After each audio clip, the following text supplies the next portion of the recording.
Okay, great. Well, again, this was a great selection of films, really diverse storytelling, and I mean, I know the last film is probably going to be on everyone's mind because that's the thing we saw in the dark right before they turned the lights back on, fortunately. But I would love to be able to have each of you, and again, Bernard, if you want to start since you're closest to me, Yeah, sure. just tell us a little bit about what was the impetus for you to create this particular story. Well, thank you, Lavelle, and to everybody that showed up here. I really appreciate it and the opportunity and the platform to be able to showcase the film that I worked on. Jumper Guy came by way of the Fright Film Festival competition. It's annual, and I decided to join and have a team, and they kind of gave us some guidelines. So you don't kind of go in knowing what you're going to create. So they said, you have to use a particular line of dialogue that's a reference to a pre-existing horror film. And then they also gave us an object, and I believe the object was jumper cables, if I'm not mistaken. So I decided to kind of put a twist to it instead of it just being like a prop that you'd be like, oh, I need to jump from my car. I was like, I need to make this the actual weapon. That was my thing. I was like, what's a new weapon that a villain hasn't used before? We're used to machetes and guns and stuff, but I was like, jumper cables? Okay, we'll work with that. So, wrote the script, had a wonderful team, and a lot of support. So, yeah, that's pretty much the impetus of it. Okay. Next up, Silas. Okay. So my film was Attrition. The impetus for writing it. So obviously, the film doesn't shy from controversy, so I'll just jump into it. I lived in Oklahoma around the time of, it was like Obama, Tea Party era, and I'm going to make a really long story short.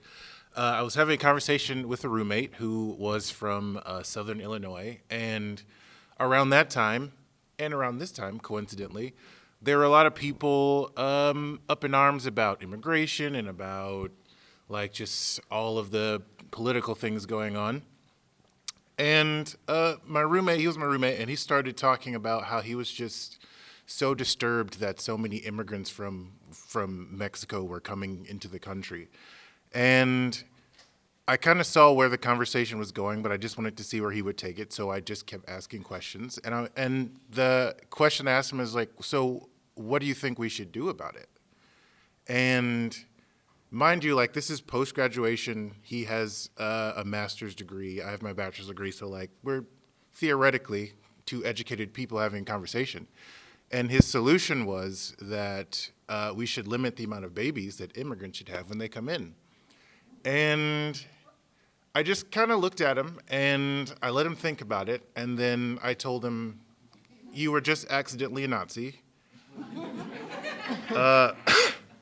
And the thought that I had after that conversation, there were a lot of thoughts I had after that conversation, namely, I need a new roommate. But the thought that I had after that conversation was, we're both two men with degrees. We're going into the workforce. We're going into places where we could be leaders. We could be like thought leaders. And these are the ideas that educated men are having.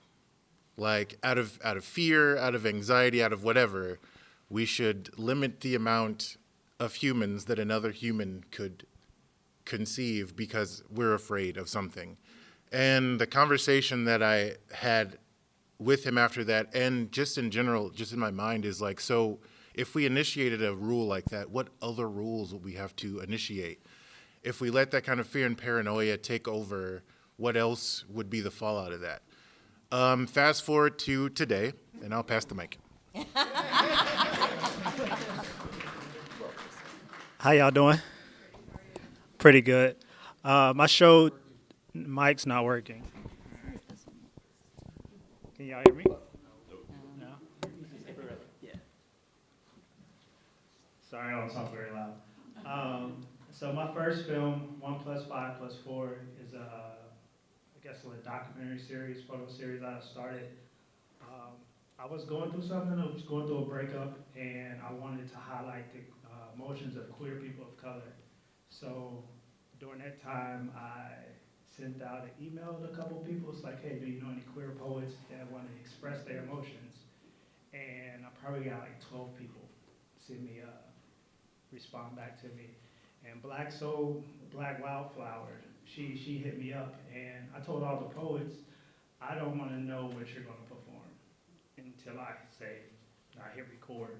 So the whole time I'm moving around, I wanted that to be organic. Wow. And she messed up once, and I was just like fighting back tears. I was like, okay, you need your time, I need my time.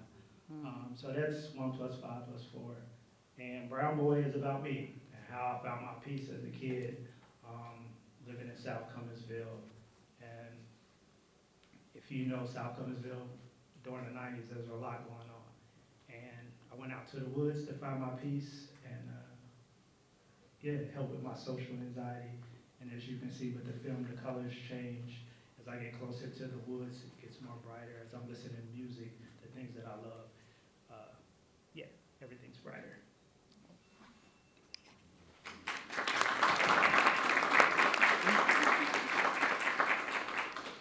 Hello, everyone. Thank you all for being here. So Willows just came forth because I wanted to do a period piece. Like, I knew I wanted to do that. And I saw a friend of mine post that house online on Facebook. And I was like, this is the house.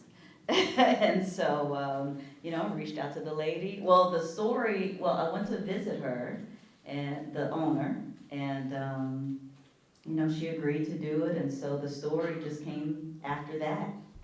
And I'm very drawn to women's stories and stories of healing and reconciliation and, and being heard, just being heard.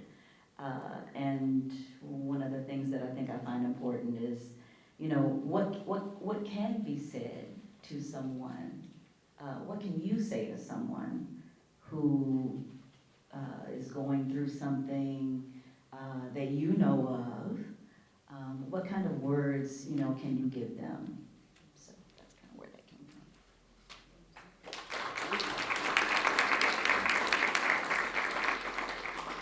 from. Okay, I have another question just about kind of, and it's not really exactly film technique. What I'm curious about, and again, I think we all saw this as we were watching the credits, you all know each other. You all work together. Right. So really, I'm kind of curious about what is it like to be a part of the Black film community here in Cincinnati? How do you all, keep up with each other's stories? What are the connections like? How does that collaborative process start and continue to work? Okay, well, all right. Gosh, to make a long story short, in the words of Silas, I started, and this is way before what I'm getting ready to tell you. It's always been here. Let me just preface it with that. We've always been here. We just weren't really connected. And so I kind of found that to be a problem, and I wanted to come up with a solution for it. And the solution that I came up with was, hey, I need to get these people together that I know that may not know each other. So I started an organization that was called Diversity Film Cincinnati. That was the original name. And then it changed to Black Cincinnati Cinema Collective, which people may know for short as B3C. And that started back in 2017. And from there, we grew. I mean, like the first meeting we had, a lot of people of color came out, people who understood that there was a need for Black voices in the culture that needed to be integrated. And we were having, monthly meetings. And that's how a lot of us, got connected. But like I said, we've always been here. It's just that, we needed to network and join forces. Yeah. Just piggybacking off of what Vernard said, I'm from here, but I went to school in Tulsa, Oklahoma, which is another long story, connected to Black history, honestly. And I moved back here in 2014, and the first first thing I did was start looking for a film community. If you're trying to make a film, if you go try to make a film, the first thing you're gonna realize is you can't really do it alone. Like at first you can do it alone, but the farther you go, the more people that need to be a part. And it's expensive. And the way to get through that is community. So I came back here and I was very quickly connected with Vernard. And we had conversations, and then Vernard said, hey, I'm gonna start V3C. And from that, we've had meetings, we've had dozens of films made, and that creates a community of people that you work with, that you share resources with. That's the only, like, when you don't have a lot of money to make a film, if this person has camera, this person has a mic, and these three people want to act, then you have a film. And yeah, so I think that community is important, and when you find your community, you work and cultivate, and everyone kind of sprouts in their different directions from there. I think I fall under the umbrella of Bernard, Winter Film Fest was what we did, and I didn't know what the heck I was doing. I just wanted to mess around with sound. He was like, here's some sound equipment. So, You did your thing. I did my thing. And that's how I got involved in film, with the film industry here, and it's been nothing but open arms since I started.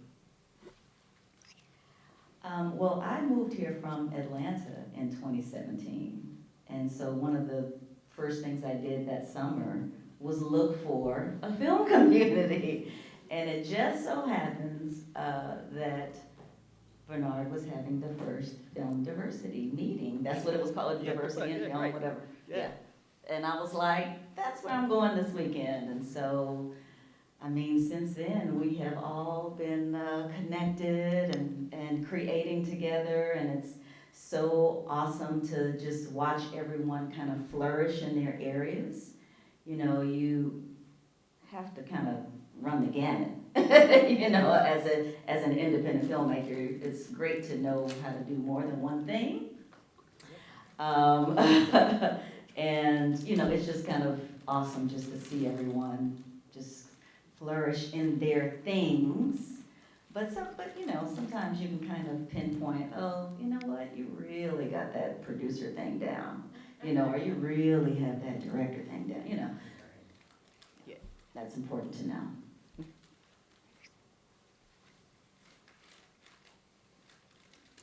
All right, well, and I thought about this while watching all of the films. We're in a really interesting time.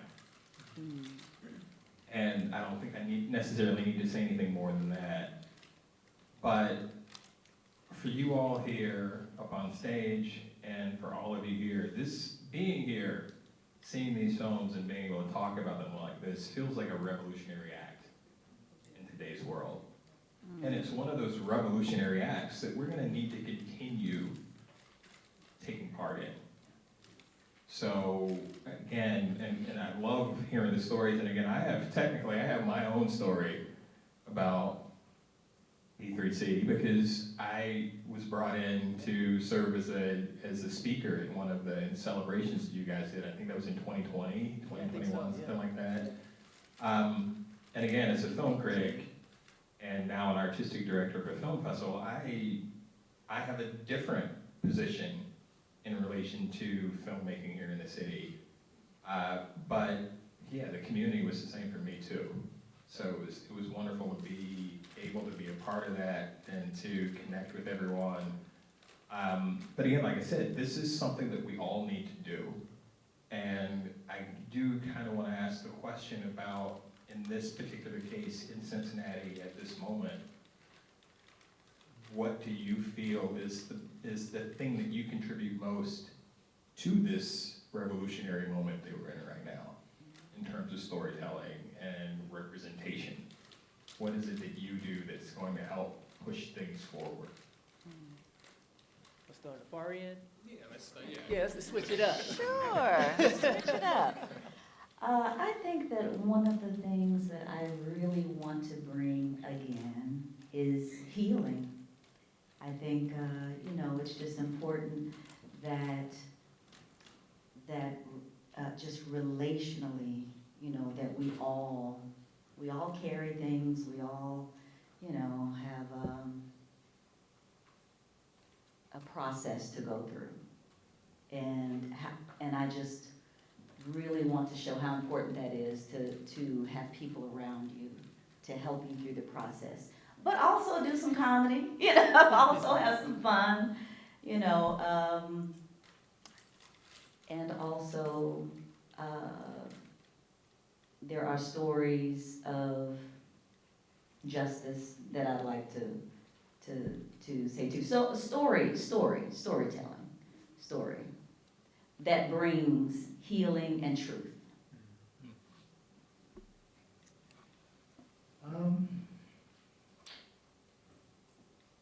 Also healing, but for me, I want to tell stories of queer people of color in Cincinnati, because there's a lot of us, from poets to filmmakers to singers, and I feel like there's not enough space for us to speak or to hold space, and I think it's just time for us to do that, and we're doing it. Some of the poets are in the audience, and just hear us out, because y'all can connect with us and we can connect with you. And there was a lot of queer directors, writers, from James Baldwin, the Harlem Renaissance, Fire magazine, were really, it's the reason we're sitting right here right now, because they took that step, to tell their story, and That's a good question.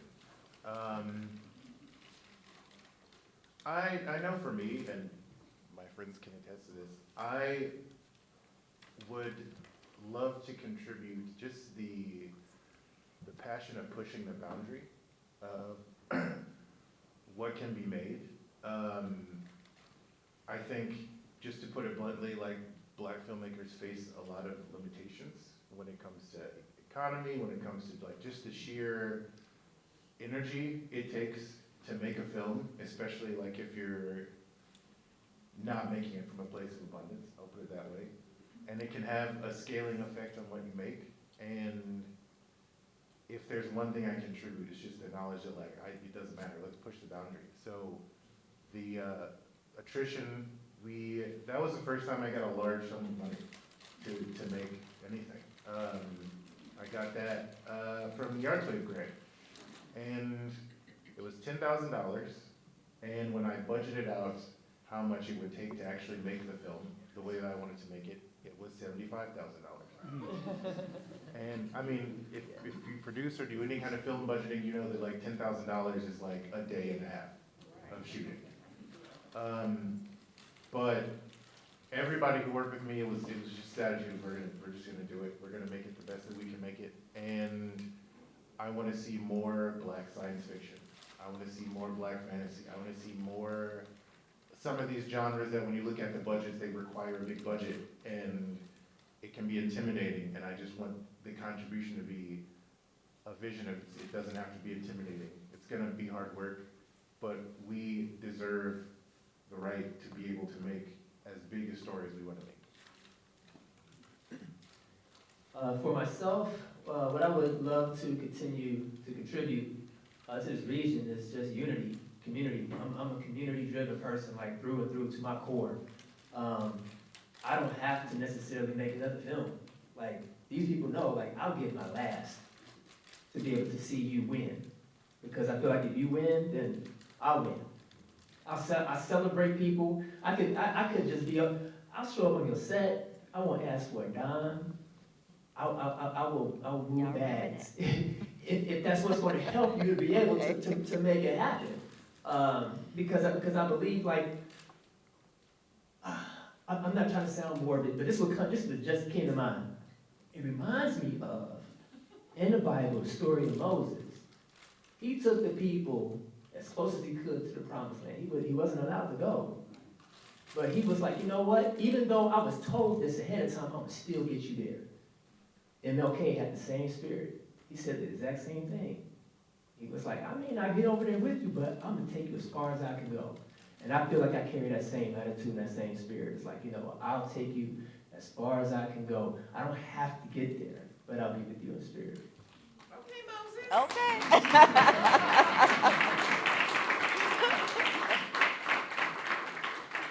I gotta say, right now, I love each and every one of you. I really do. But I also feel like I need to answer that question too. I'm not a filmmaker. I'm always the first person to say that.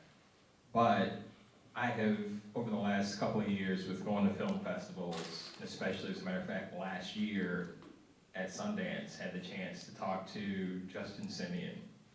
We were in line to go see, I can't even remember what the film was at the time, but we waited in line for for at least an hour.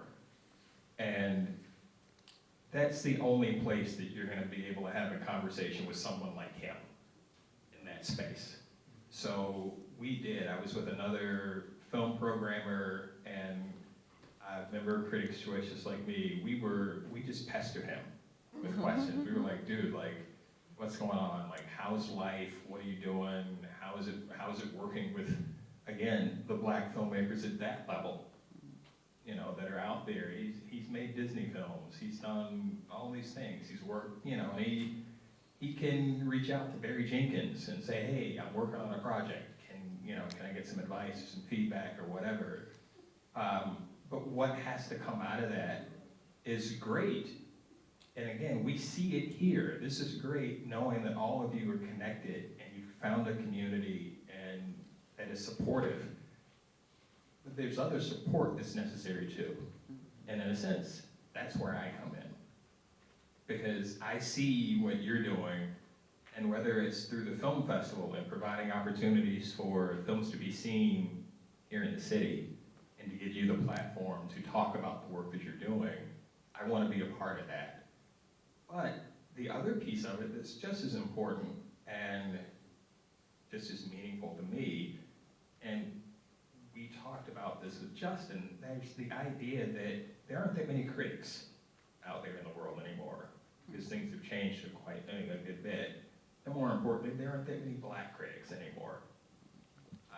So we were talking to him and kind of saying, well, wait a minute, is there a way for us to keep in touch with and connect with you on an ongoing basis? To say, well, wait a minute, if you've got a project that's getting ready to come out and you need publicity, you need people to write stories and to talk about what you're doing, instead of having to go through the whole PR machine that's part of the system, I was just kind of like, well, why can't you just reach out to us directly?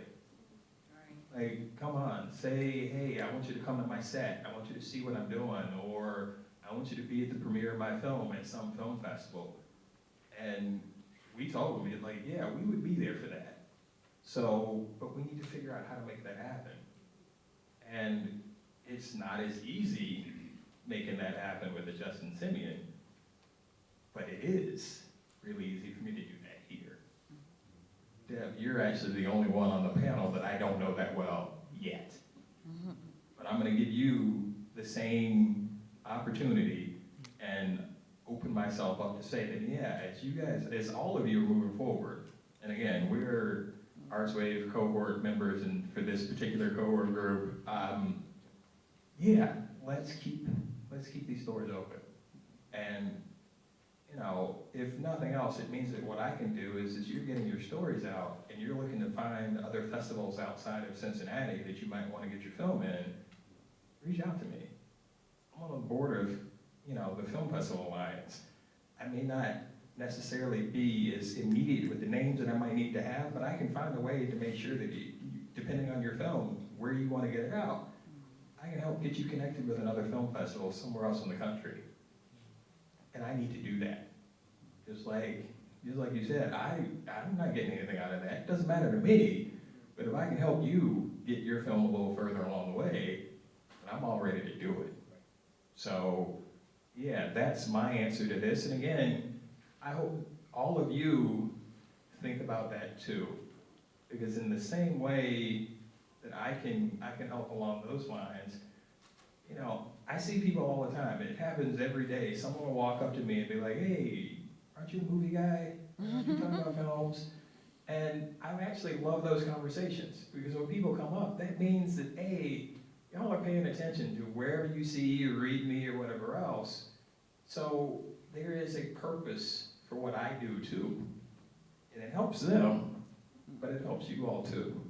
So keep paying attention to what I do, and I'll keep trying to make sure that you're in a position to pay attention to what they're doing so that we have this whole loop that keeps going round and round and round. And again, like I said, that's the revolutionary thing that we need to be doing. So we've started it tonight. You know, this film series is another exciting part of this. We are here, and there aren't that many opportunities to gather Black filmmakers to show their films in front of audiences like this. So we need more of this. And I'm gonna ask a really weird kind of last question, because it speaks to sort of the representational bit that I saw in some of these films. I feel like all of us probably one way or another probably look at ourselves and see ourselves as geeks or nerds and you know, we deep dive into the things that we care about. Since we're here at our library, and this is my first time out here at this library, and I'm blown away. But as a kid, I grew up in the library. That was my thing back in Asheville, North Carolina. That library fed me and sustained me in ways that I can't even begin to tell you about. But I want to ask each of you what the library has meant to each of you in terms of getting you to the places you are right now. Gosh, I would say the library means a lot to me. Of course, you know, we think of books, like that's the first thing that comes to mind. But I look at it, you know, as a place of resource, a place where you can get a leg up, you know, instead of going broke. Sometimes you just need to look outside of the beaten path and just kind of look and say to yourself, like, oh, well, I wonder what the library has to offer. Like, I'm talking specifically about the makerspace. I don't know, how many people know about the makerspace out there? Raise your hand. All right, if your hand is not raised, do yourself a huge favor. Yes. And go check out the makerspace. I had went to the opening when it was downtown. And when I tell you resources, there's no excuse for anybody in here not to be able to promote, not to be able to have things made. And I mean, that was years ago. Back there at the makerspace, I was like, y'all can produce what? It blows my mind, the type of things that you can make here and just be able to be creative in. So go check out makerspace. I love that question. When I was a kid, I was homeschooled as a kid, and the library was almost like we got to go to the library. And to me, it's just like, it was just a place of, I wanted to be a writer when I was a kid. I went to write novels when I was a kid. And I would just go there and read books and like read books about writing, and it was like an escape. And as an adult, I think that, I don't think it's gonna turn into a sermon, but I think libraries are even more critical with what we see going on now, where we're seeing an erasure of information, or a curation of information, I'll put it that way. Especially digitally, anything can be adjusted or erased or whatever. There are entire websites that are gone now, that had information about American history, or the true nature of the Civil War, or you know, all this history that if you went to those websites, they're gone. Historians are crying. And the last bastion for places for information like that are libraries. And if you're creative, like you were saying about the makerspace, not just with the tools, but with the information, like everything I write comes from a very deep bed of information. Attrition came from a deep bed of research about science fiction and philosophy and all kinds of things. If you're a creator, one of your base stations should be your library. And you should be always looking through books for information, for resources, for inspiration. And so to me, the library is that, like, it's books. Like, I have my own personal library at home. Books is where I get it's where I get everything from. So yeah, that's to me, that's the importance of the library. Just to piggyback on what you said, the resources, I remember being a kid and my mom used to take me down to the Central Library, and she was the type of woman, if she didn't have the answers to something, she would give me a book.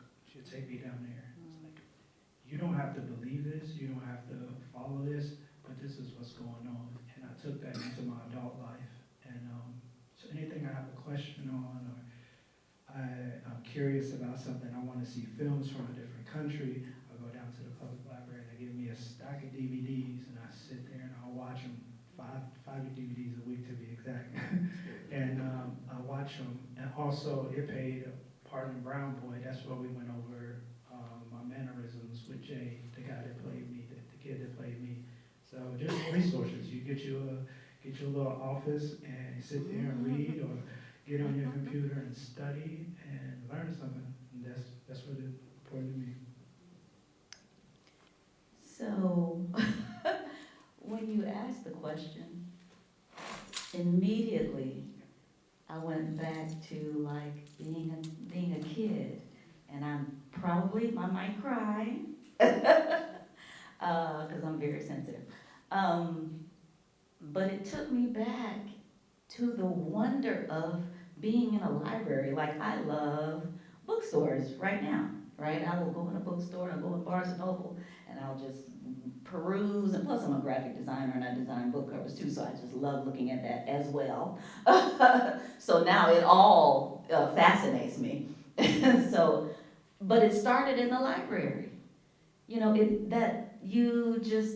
took me back to wanting to go and sit on the beanbag in the library. I know I'm really aging myself, probably. But sit in the kids area and read highlights and read, really aging myself now. Come on, you know. Okay. And read all the classic stories that we grew up with, and just my imagination would have no limit, no limits. And so that's what reading did for me. That's what the library did for me. That's what bookstores do for me now. So thank you for that. Thank you for that question, actually, because that just really kind of hit my heart a little bit. And then I'll go back, but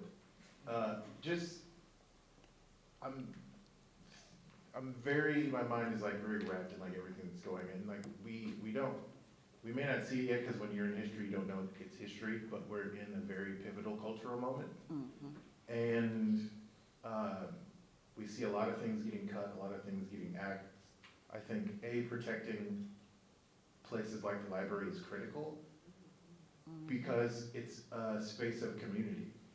It's a space where stuff like this can happen. It's a space that doesn't necessarily have, it's not gate kept by money, necessarily.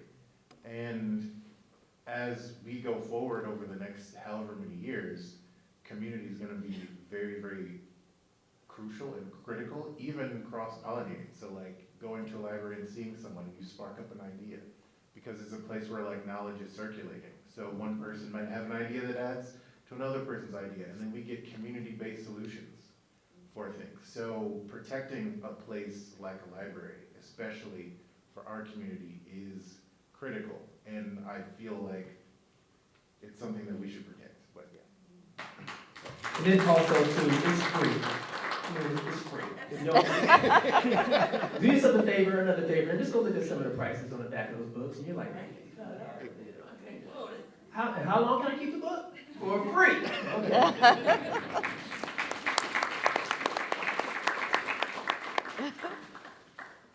Okay. I think we've done all that we needed to do. That was incredible. I'm gonna join them on the soapbox for just a minute, though, because again, what I think about right now, and again, everybody kind of heard in my initial intro, like Yeah, the Over the Rhine International Film Festival is going to kick off literally next week. So this time next week, I'm going to be at Music Hall for our opening night film. We're going to have Marissa Bodie come in from Wicked. We've got, the filmmaker and performers and producer from the film Color Book who are going to be here to kind of kick things off for us. It's going to be really great. And I love festivals, obviously. This is what I do, what I've been going to for the last 15 or 20 years. But it's the programming that matters. It's not just the films. The films are great. But, like tonight, these films take on deeper meaning and have a longer life. Because you guys have had the opportunity to sit to hear the filmmakers talk about what it is that they do, what inspires them. We need that programming. And again, the library gives you that. If you come to the film festival next week, and I can't believe I'm about to say this, if my managing director was here, she would not want to hear me say this at all, but the reality is, I love what we're doing for opening night, but that's a $100 ticket. It's a great event, but it's a $100 ticket for opening night. After that, we get sponsorship from P&G, so we have a pay what you can for the rest of the festival. So technically, you can come see films at the rest of the festival, Friday and Saturday night, and yeah, you could see films at the festival for free. But that's not the game that we're in. But the library does programming like this. Again, how much does it cost? Free 99. There you go. -99. Minus 99. So, yeah, let's take advantage of all of the resources and all of the opportunities that we have. And as we're doing that, let me go ahead and say, let's get a round of applause for everybody being here tonight.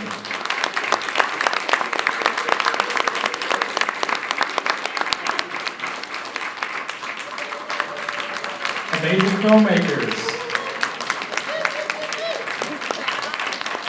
The support from the library. The Black Film Series. We gotta get everybody some love out of this. And again, all of you for coming out. Thank you, thank you, thank you.